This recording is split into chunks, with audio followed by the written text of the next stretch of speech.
마켓포인트입니다. 하재누리 전문가 함께하겠습니다. 어서 오세요. 네, 안녕하십니까. 네, 시장 하나씩 좀 짚어보겠습니다. 먼저 오전장 포인트 함께 보시죠.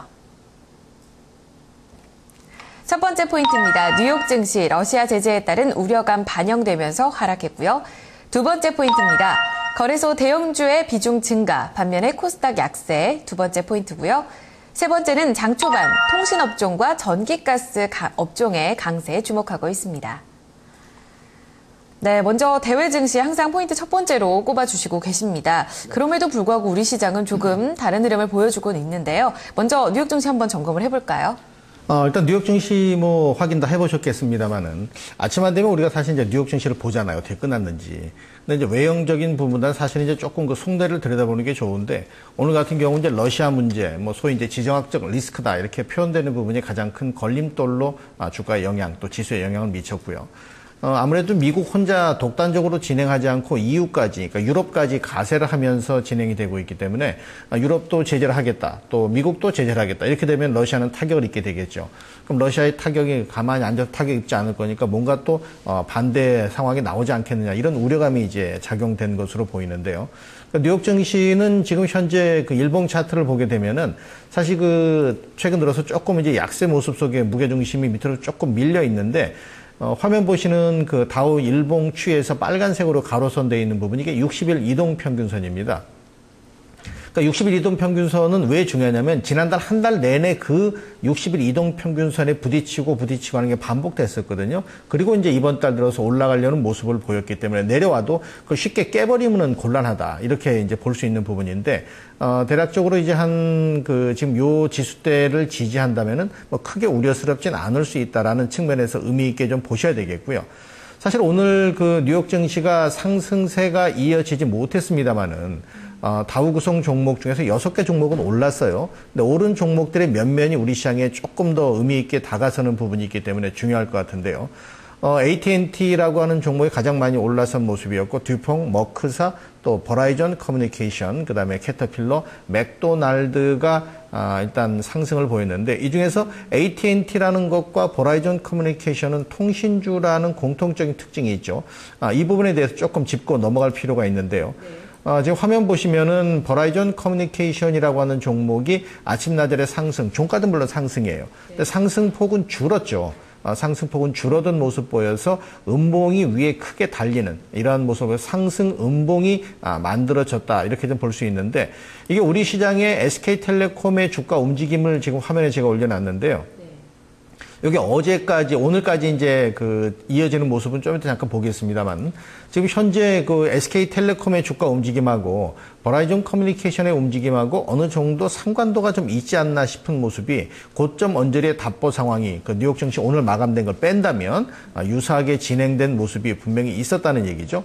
그래서 그 뉴욕 증시에서는 지수가 하락했다는 것의 의미 부여보다는 상승한 섹터가 머크사나 이런 그 제약주 또 맥도날드나 이런 중공업주 말고 통신주의 움직임이 2개가 상위 6개 종목에 들어가 있다는 점, 이 점을 좀 중요하게 보시면서 우리 시장을 아침에 좀 보셨어야 되는 거고 지금도 역시 마찬가지로 볼 수 있습니다. 네, 미국 증시가 17,000선 회복을 못하고 마감이 됐지만 그 안에서 통신 섹터가 강했고 그런 영향력이 오늘 우리 시장에도 영향을 미치고 있다라고 얘기를 해주셨잖아요. 네. 업종으로는 영향을 주는 것 같은데 시장 전반적으로는 영향을 받지가 않는 것 같습니다. 우리 시장 중국 증시도 지금 약보합권 출발인데 2076포인트 선을 지켜내고 있습니다. 도대체 어디에서 이렇게 모멘텀이 있다고 보시는 건가요? 일단 우리 시장이 뉴욕 증시보다도 안정감이 있다는 것은 외국인의 매수가 물론 중요하겠습니다만 사실상 그 내용을 보게 되면은 우리 시장의 대형주의 비중이 분명히 높아져 있는 게 확인이 되고 있습니다. 지금 우리 시장의 전체적인 모습을 잠깐 아침 9시 11분 현재 대형주의 거래 비중이 23%거든요. 지금도 20%가 넘습니다. 이거는 보통 소형주가 급등할 때 대형주 거래 비중 8%였어요. 거기에 비하면 저 3배 정도 거래 비중이 이쪽으로 몰려 있는 거거든요. 그럼 대형주, 소위 말해서 코스피 200 종목이 올라가면 지수가 올라가게 돼 있죠. 그러니까 그런 시스템으로 지수가 산출되는 것이기 때문에 대형주의 무게 중심이 거래 비중을 쓸어간다면은 당연히 우리 시장의 상승세는 나타날 수 있는 모습인데, 오늘 같은 경우도 사실 뭐 실적이 부진해서 어닝 쇼크로 밀려 내린 종목도 나오곤 있습니다만, 전체적인 모습에서 본다면 아무래도 지수 관련주인 대형주 쪽에 무게 중심이 쏠려 있는 것이, 또 외국인 매수도 그런 쪽으로 진행되고 있는 것이 지수 상승의 중요한 요인이다, 이렇게 보셔야 됩니다. 네. 이제 추세가 완전히 돌아서진 않았나 이런 생각이 들거든요. 코스닥도 좀처럼 회복하긴 조금 어려운 것 같습니다. 강보합권으로 출발했지만요. 양극화의 원인은 뭐라고 생각하세요? 아무래도 코스닥은 또 거래소 소형주와 마찬가지로 거의 6개월간 상승을 했습니다. 그 화면에 잠깐 제가 보여드릴게요. 자, 여기 이게 보시면 소형주 섹터인데요. 거래소 소형주 섹터인데, 요 2014년 초부터 계속된 상승세가 진행됐기 때문에 하락을 하더라도 뭐 당장 고점에서 많이 빠진 것 같지만 추세적인 모습에서는 상승세의 폭이 큰 것에 비해서는 아직은 미미한 모습인데요. 이걸 코스닥 시장으로 보면은 지금 여기 이제 코스닥 시장인데 연초의 움직임부터 이렇게 좀 보시게 되면 여기 연초부터 해서 계속 올라섰다가 한 차례 큰 변동을 보였고 또 한 차례 변동을 보이니까 기술적인 부분에서만 본다면 530선까지 내려와도 아직까지는 그래도 지지력이 있겠구나, 이렇게 볼 수 있는 여백이 아직 남아 있어요. 그리고 아까 말씀드린 대형주 위주로 에너지가 옮겨간다는 것은 코스닥과 소형주는 상대적으로 거래가 주는 거죠. 그렇다면은 주가 움직임이 수량이 작은 것 같고도 민감하게 움직일 수 있는 상황이라는 점도 걸림돌로 작용이 되는 거죠. 알겠습니다. 아직은 더 여백이 남아있다는 말씀은 추가 하락도 염두에 둬야 된다는 말씀이신 건가요? 어느 정도 한 번쯤은 더 내려올 공간이 남아있으니까 그 공간까지는 좀 안정감 있게 지켜보시는 게 사실은 원칙적으로 보면 가장 중요한 게, 그 정확한 수치를 보면은 200일 이동평균선, 그 정도까지 내려올 수 있는 6개월간 올라갔으면 2, 6, 12, 120일이잖아요. 120일. 그러니까 120일 이동평균선은 기본적으로 그 기간만큼 깨집니다. 그럼 그 다음번에 버틸 수 있는 부분에서 지지해주냐, 이게 중요한 거죠. 네. 지수를 좀 짚어봤고요. 세 번째 포인트가 업종이었어요. 그 통신업종 앞서서도 짚어주셨고, 그리고 지금도 역시 그렇습니다. 통신과 전기가스, 이전에 꾸준히 좀 좋은 흐름을 보였던 은행, 금융을 제외한다면 이 두 업종이 강세를 유지하고 있거든요. 뭐 때문에 이렇게 좀 매기가 형성이 되는 걸까요? 일단 통신주는 최근 한 달간, 예를 들어 이제 화면 잠깐 보시면서 말씀드릴게요. SK텔레콤이 7% 올랐거든요. 엄청난 급등이죠. 네. 싼 주식도 아닌데. 그럼 앞서 제가 분명히 말씀드린 것이 미국의 AT&T사가 올라섰고 버라이전 커뮤니케이션의 주가 움직임이 물론 음봉을 만들었지만 올라섰습니다. 뉴욕 증시 하락에도 불구하고 이 말씀 드렸었는데, 우리 시장이 커플링이 된다 안 된다는 시장 큰 흐름, 지수 비교에서는 그런 모습이 나오죠. 커플링이 안 된단 말이죠. 디커플링인데 섹터별로 커플링이 되고 있다는 점을 주목하셔야 됩니다. 최근 들어 우리 바이오 종목 오를 때 뉴욕 증시에 그런 부분 민감하게 반응했었고요. 오늘 아침에 장 정리하면서 방송 자료 준비하면서 아까 봤던 그런 내용들을 쭉 서치해 보니까 오늘 통신주가 올라설 수 있는 모습이다. 그동안의 움직임이 답보 상황이었기 때문에. 근데 오늘 생각보다도 훨씬 강하게 올라갑니다. 따라가서는 안 된다는 거죠. 따라가서는. 그러니까 뉴욕 증시의 움직임을 보면서 짧게 끊는 매매를 해야 되는데, 통신주가 상승하는 이유는 물론 실적이 좋지는 않아요. 하지만 이거는 영업 정지 기간이 감안된 걸로 감안하면은 생각보다 실적에 대한 부분이 우려스럽진 않고, 통신 시장에 대한, 통신 이 업종에 대한 수급적인 면이 상당히 강한 모습을 보이는 것이 가장 중요한 요인이죠. 네. 하나 더 여쭤보면 전기가스도 그런 미국 시장과 좀 업종 커플링 현상이라고 봐야 되는 건가요? 그렇습니다. 전기가스 업종도 그런 모습을 보이는 게, 쉐브론 텍사코의 주가 움직임이 나올 때 우리 한국전력의 움직임이 연관성을 보이는 부분. 근데 이 전기가스하고 정유하고는 좀 구별은 해야 됩니다만, 전기가스 쪽은 또 하나의 이유는 아무래도 이제 실적, 이 전기료 인상, 이런 부분이 더 직접 작용이 된다고 봐야 되겠죠. 네, 알겠습니다. 오후장 전략으로 한번 넘어가 보겠습니다. 포인트 함께 보시죠. 첫 번째입니다. 제약, 철강금속, 조선주 주목. 두 번째는요, 종목별 공매도 그리고 신용 수량을 체크하자. 세 번째, 코스닥입니다. 시장 한 템포 더 쉬어야 한다. 코스닥 시장 아까 얘기를 또 해봤기 때문에 그 같은 여백을 좀 더 기다려야 된다는 말씀을 해주셨고요. 지금 첫 번째 포인트를 보니까 제약, 철강금속, 그리고 조선주가 눈에 띄어요. 오늘 장에서 굉장히 좀 많이 하락폭을 키우고 있는데 어떤 면에서 좀 주목을 해야 될까요? 일단 조선주만 별도의 섹터는 없습니다. 조선주는 운수 네. 장비 이쪽이기 때문에. 근데 조선주의 주가 하락은 현대중공업이 오늘 같은 경우는 조금 심하게 얘기하면 원흉이죠. 이쪽에서 이제 실적이 어닝 쇼크가 나온 것이 직접적인 요인인데 제가 어제 이 시간에 이런 말씀을 드렸습니다. 현대중공업은 공매도가 많고 대우조선해양이나 삼성중공업은 상대적으로 공매도가 작았습니다. 근데 결국 공매도가 많은 종목이 급락하는 걸 봐서는 시장의 어떤 방향성의 수급 주체들이 확인하고 접근하고 있는 거라고 봐야 되죠.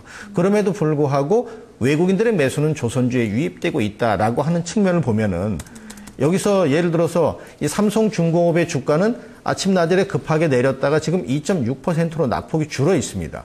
밑에 꼬리가 엄청 길다는 얘기죠. 많이 사는 매수가 존재하기 때문에 지금 지수가 급락하는 상황이 아니라면 일단은 조선주에 대해서는 기대감을 갖고 진행하는데 실적이라고 하는 별건을 가지고서 전체 조선주를 한꺼번에 끌어내리지는 않을 것 같다. 기대감이 반영되는 종목은 움직일 수 있다는 측면에서 오히려 낙폭이 깊어지면은 공매도가 크지 않은 또 수급 주체가 존재하는 이런 종목은 주목해 보시는데 상대적으로 삼성중공업이나 대우조선해양이 훨씬 더 현대중공업보다는 그런 수급은 앞질러 있다라고 보실 수 있습니다. 네, 대우조선해양과 삼성중공업 같은 경우에는 크게 영향을 미치기보다는 좀 더 이제 회복을 할 수가 있다는 말씀이신 것 같습니다. 네.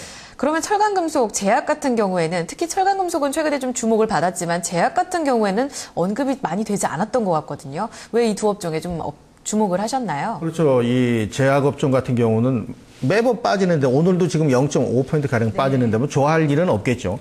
근데 지금 현재 화면 잠깐 보시게 되면은 이 제약업종은 작년 12월 달의 저점과 올 6월 달의 저점 거기 다시 근접하고 있습니다.